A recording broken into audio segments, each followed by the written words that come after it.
Réhabilitation de l'ENEDA, l'École nationale des enfants déficients auditifs, une initiative de la Fondation Sylvia Bongo Ondimba et du ministère des Affaires sociales. Vendredi dernier, la Première Dame est allée visiter la structure entièrement remise à neuf en compagnie du Premier ministre Rose Christiane Osuka Raponda. Bienvenue Miko, Igor Ovunza, presse présidentielle.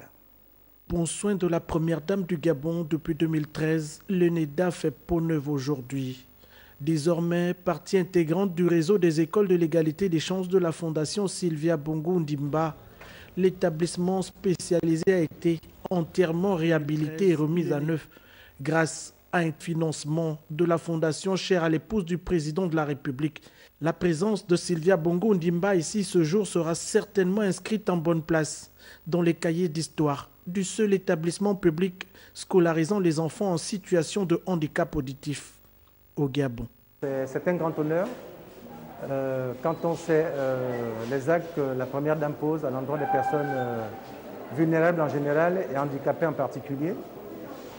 Aujourd'hui, on peut dire que l'ENEDA s'est arrimée aux conventions internationales de prise en charge d'enfants handicapés avec des possibilités de dépistage précoce, de prise en charge orthophonique et psychomotrique, ainsi de suite. Séance de sensibilisation aux gestes barrières contre la Covid-19.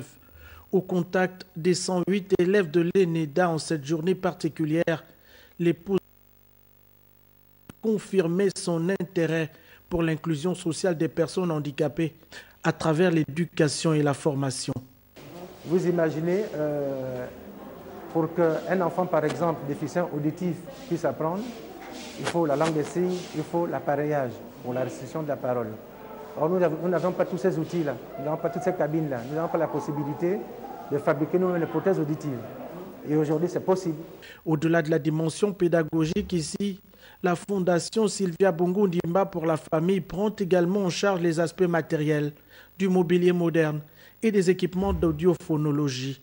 Le tout dans un nouvel environnement plus propice à l'épanouissement et la réussite de chaque enfant.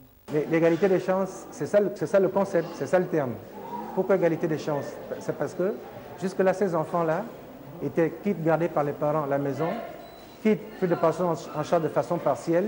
Je vous assure que le pas est grand par rapport à ce qui se faisait avant, au niveau de la prise en charge et au niveau de l'infrastructure générale, de l'environnement. Voilà.